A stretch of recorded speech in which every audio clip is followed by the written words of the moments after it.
Pemirsa, mungkin Anda sering menemui tagline di sejumlah proyek bangunan di Jakarta yang bertuliskan utamakan sholat dan keselamatan kerja.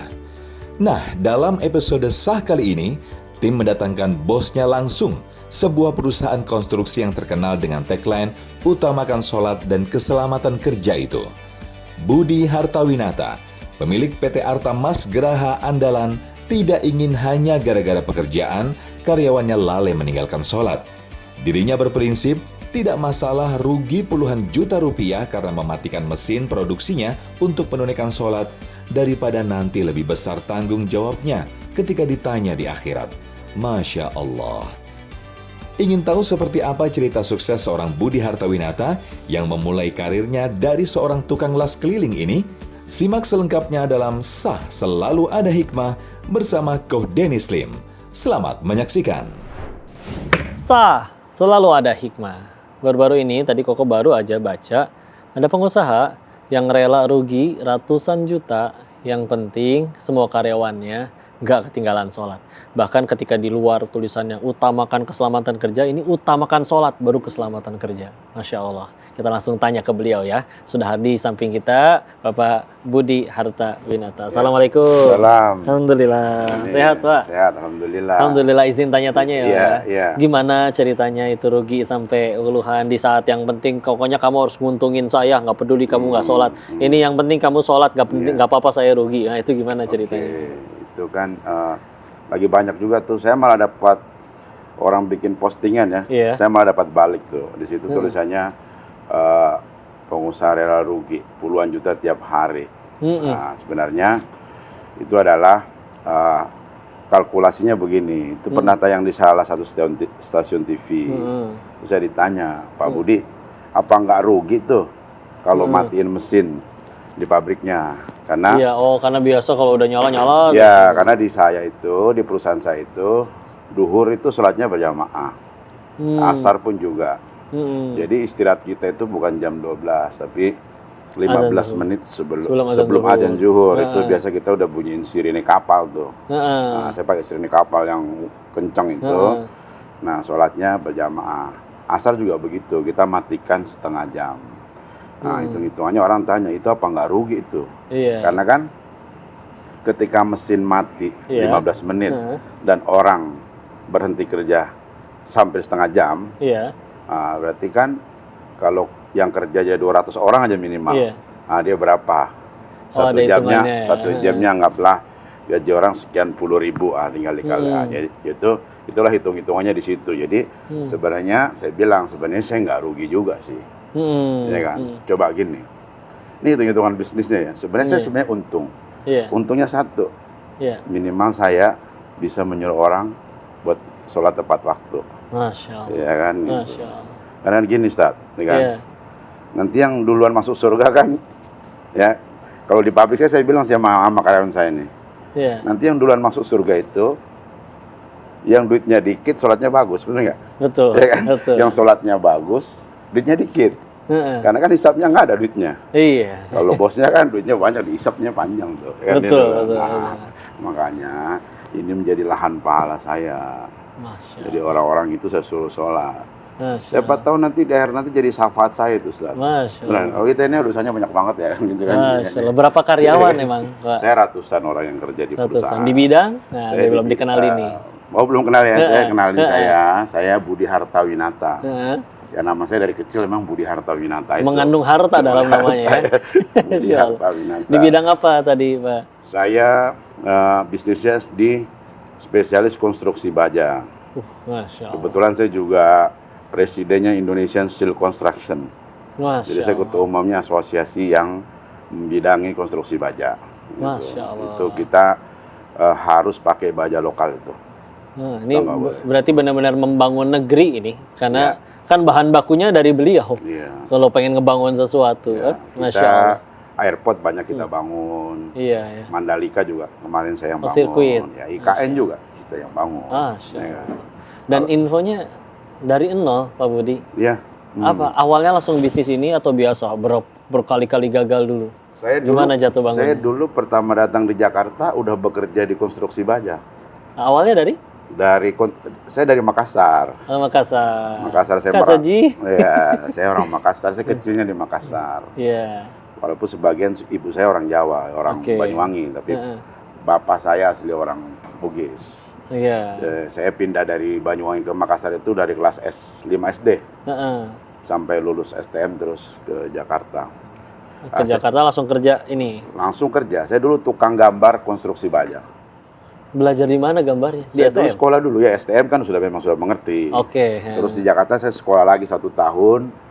Waktu zaman 95 itu ada namanya program AutoCAD. Dulu masih jarang AutoCAD ya, aplikasi itu ya. Sekarang sudah nggak pakai lagi. Kalau di baja saya udah pakai lebih tinggi dari itu lagi. Iya, yang lebih canggih lagi. Lebih canggih lagi. Saya dulu daftar karyawan dulu saya lama. Lebih 10 tahun. Habis itu saya bisnis konstruksi baja dari 2007. Berarti sekarang udah berapa tahun gitu ya? 17 tahun. Jadi saya sudah lebih 30 tahun saya main di konstruksi. Saya dari umur 20 tahun loh udah kerja di konstruksi baja. Masya Allah. Jadi emang kalau bisnis itu ya saya bilang 10 tahun itu baru pondasinya. Baru pondasi ya. Makanya kalau kerja tuh ya kan kita harus sabar karena tadi saya bilang 10 tahun baru ketemu pondasinya. Baru pondasi itu. Tapi kalau kita sudah pernah bekerja dengan bidang yang sama, contoh ya kan teman-teman punya kerja di restoran, habis itu bikin restoran itu hitungannya nggak terlalu lama ya. Gitu. Tapi kalau habis kerja di restoran, terus bukanya bukan restoran, ya itu belajar lagi dulu, baru lagi. Gitulah. Masya Allah. Terus gimana waktu itu bisa kepikiran sampai mulai menyadari bahwa ternyata sukses yang paling asli itu nyampe surganya Allah, nggak sekedar banyak uang di dunia, sampai akhirnya berniat mewajibkan seluruh karyawannya. Itu mulai kapan dan kalau mereka ninggalin sholat, ada hukumannya nggak tuh Pak? Jadi dulu begini ya. Iya. Saya dulu waktu saya bekerja, kita susah banget tuh ngepasin sholat, terutama itu sholat asar. Kalau duhur biasanya orang bisa ketemu tuh. Iya. Jadi kita susah banget waktu kerja itu saya sholat asar ya. Terus kayaknya berantakan di sholat asar itu karena ada yang sholatnya pas waktu, ada yang jam 4, udah deket maghrib, ada jam 5, jam 6. Tadi saya bilang hitungannya, ini hitungan bisnis kita nih. Sebenarnya mendingan asar itu kita berhenti, kita sholat aja semua, matiin mesin. Ya kan? Coba kalau kita meetingnya itu sudah menjelang mau asar, itu pasti nggak konsentrasi menurut saya. Mending kita berhenti deh. Kita berhenti setengah jam, kita sholat dulu, karena kan pikiran juga panas juga. Habis itu kita sama-sama meeting lagi. Insya Allah itu hasilnya lebih efisien dibanding kita nggak jelas sholatnya asar ini. Masya Allah. Nah, makanya saya bilang, makanya di tempat saya itu saya memang wanti-wanti. Terus di pabrik saya ya, itu di musola itu ada makanan. Jadi kalau duhur itu ada makanan di musola. Mereka sekalian akan siang. Ada. Ya kan? Jadi memang saya siapin makan. Jadi yang sholat duhur sebenarnya nggak usah ke warung lagi, orang di atas ada makanan. Masya Allah. Tapi tetap aja, ya kan? Tetap aja tidak semua. Padahal surga itu gampang, ya kan? Di musola ada nasi, ada surga. Tapi tidak semua juga orang tuh ke situ. Ada juga 1-2 juga, ya kan? Makanya jadi gini kok. Kadang anak-anak saya tanya, ada yang ke warung, tadi kenapa nggak ke musola sholat? Ya Pak Haji, kita belum dapat hidayah. Saya malah bilangnya begini, ini bukan nggak dapat hidayah. Jangan-jangan emang kamu nggak bisa masuk surga ini kan? Susahin kan? Jangan kemana-mana, tetap di Sah, selalu ada hikmah. Itu awal mereka masuk kerja juga udah disampaikan. Kalau saya menerima karyawan itu cuma saya tanya 2 aja. Apa aja? Kamu sholat dan nggak merokok. Saya tuh percaya ya kalau orang sholatnya bagus itu di sholat ada jalan. Tadi saya bilang ya, minimal itu menjadi sahabat kita. Kapan lagi kita jadi pemimpin bisa mengajak orang sholat?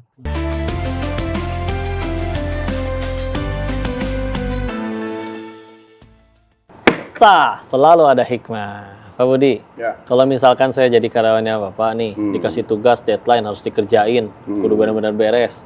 Nanggung dikit lagi, terus azan. terus sayanya masih terus ngerjain. Gimana coba ngingetinnya? Oke. Kayak role play ini, gimana nih Pak? Karena kan kita kan di perusahaan sudah punya motonya kan utamakan sholat dan keselamatan kerja, ya kan? Mana yang diutamakan? Sholat. Ya, ingetinnya gimana Pak? Saya lagi ngetik. Saya biasanya ketok-ketok kalau pas saya ada di kantor ya. Iya. Karena kan kita ada ajan. Di kantor saya pakai pengeras suara. Iya, pengeras suara kencang. Ya kan? Biasanya diketok. Ya kan? Kalau saya lewat aja mereka udah berdiri, itu nggak berani, itu nggak sholat. Ya, ya. Lewat aja tuh. Saya ya. lewat aja tuh ya kan. Itu kan SOP perusahaan. Kejadiannya gimana kalau misalkan akhirnya udah lewat juga masih nggak berdiri gimana? Selama ini sih kalau saya ada lewat sih nggak ada yang berani. Ada, Masya Allah. Kan? Karena itu SOP perusahaan. Bahkan itu jadi kayak persyaratan waktu awal mereka masuk kerja juga udah Iya, disampaikan. kalau saya menerima karyawan tuh cuma saya tanya dua aja. Apa aja? Kamu sholat dan nggak merokok. Itu dua itu. Ya dulu ya gitu kan. Itu dua itu ya. Saya udah akadnya kan dari awal kita maunya orang sholat. Jadi kenapa sih orang mesti sholatnya tepat ya? Nah, kalau orang udah bisa jaga sholat, biasanya dia orangnya berkomitmen juga. Betul. Kerjaan juga pasti dia.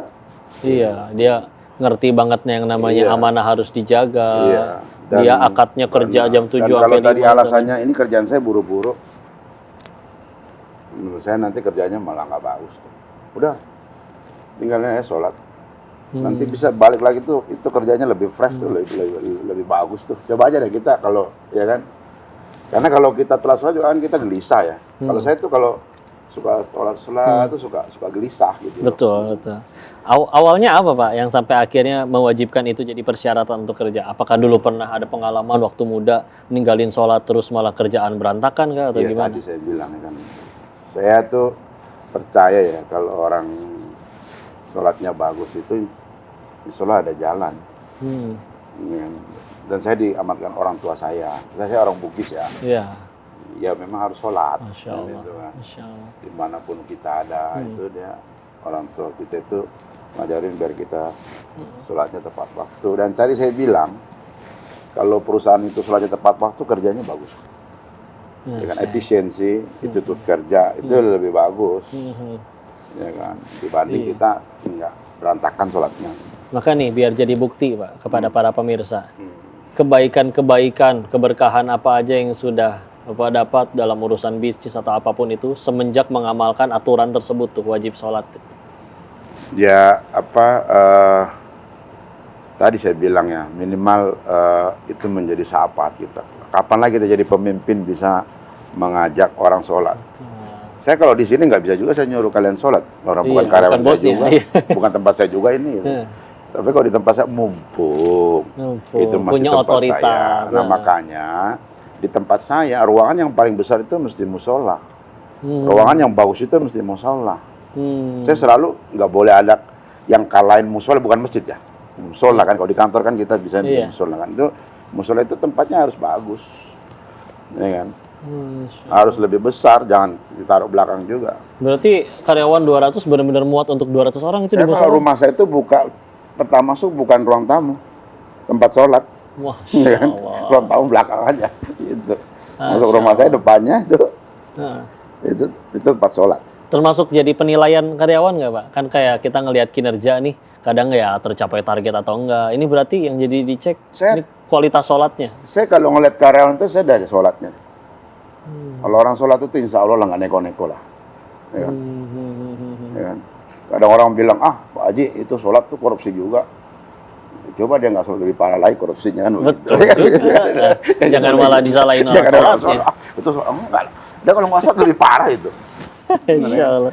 Karena sholat ini gini ya, saya tuh begini ya, saya tuh tukang suka naik motor kemana-mana. Saya hobinya naik motor, ya kan? Jadi kalau enggak sholat itu nggak ada remnya. Betul. Benar. Terus aja gaspol kemana-mana. Ya kalau sholatnya 5 waktu ya dia udah punya rem lah. Iya. Ya minimal rem cakram lah kan. Tapi kalau sholatnya tambah duha, ya kan? Tambah tahajud, udah ABS itu Pak. Ya kan remnya udah kencang. Wah, auto brake system. Auto brake system kan itu kan. Ya kan, Alhamdulillah. Ya kan, gitu. Alhamdulillah. Iya, jadi Masya Allah ketika sudah dibuktikan oleh beliau ngejaga sholat lebih dulu. Jadi bahkan bergeser nih. Ini perusahaan baru sukses itu justru bukan ketika akhirnya ya duitnya tambah banyak. Itu mah efek samping aja. Yang lebih penting adalah bisa gak mengajak diri dan orang yang ada di bawahnya itu jadi tambah dekat ke surganya Allah. Dan kok sholat itu rezeki loh. Betul. Belum tentu loh kita ya, belum tentu ya. Kita tuh bisa sholat 5 waktu di masjid juga loh. Belum tentu Allah kasih kita. Iya. Contoh aja. Contoh kita kalau lagi banyak masalah nih, saya contohnya nih. Iya. Kita kalau lagi banyak masalah itu, saya udah ingetin istri saya, Mama, nanti bangunin ya, saya mau sholat tahajud. Beker saya setel dua-duanya nih, jam nih kan, jam 3 nih. Kita niat loh, dari jam 10 tidur itu kita pengen sholat tahajud. Pengen kan? Betul. Misalnya kita pengen ngadu sama Allah, pengen berdoa sama Allah. Itu kalau Allah nggak mengizinkan kita, Pak, lewat, Pak. Undangan, betul. Benar itu. Nah, tahajud itu benar-benar sholat kayak itu, undangan. ya kan? Kita kadang suka, apalagi di Jakarta ya, perjalanan, apalagi saya nih kan, dari Cikarang ke Jakarta, ya kan? Itu saya udah ngomong sama sopir kadang, pokoknya kita sholat di masjid itu. Ya karena kalau macet nggak ketemu juga. Makanya saya bilang ya, sholat itu rezeki loh. Betul. Ada juga orang udah disiapin fasilitas semua, sholat gampang. Emang rezekinya dia nggak sholat, ya kan? Tadi saya bilang di pabrik saya siapin musola yang bagus.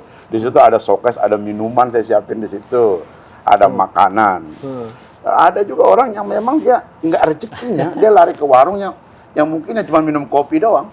Sholat duit sendiri lagi ya. Kan nggak sholat, ya kan? Masya Allah, pemirsa luar biasa banget. Ini juga mudah-mudahan pecutan bagi kita. Kalau pengen sukses beliau, sederhana. Layakan diri saja. Kita sholat dulu dijaga, maka bismillah. Nanti Allah yang turunkan rezekinya udah dijamin sama Allah ya. Maka jangan kemana-mana juga nih pemirsa. Supaya tetap di program Sah, selalu ada hikmah. Ada 5 kuncinya orang sukses. Apa aja tuh, Bang? Dia kalau bisa jaga itu tuh, insya Allah ketemu tuh. Masya Allah. Itu nasib tuh. Satu, doanya, mintanya sama Allah aja. betul. Mintanya apa aja sama Allah. Menggantungnya hanya ke Allah. Hanya Allah. Mintanya sama Allah. Terus kedua, jadikan orang tuamu raja. Pasti rezekimu raja.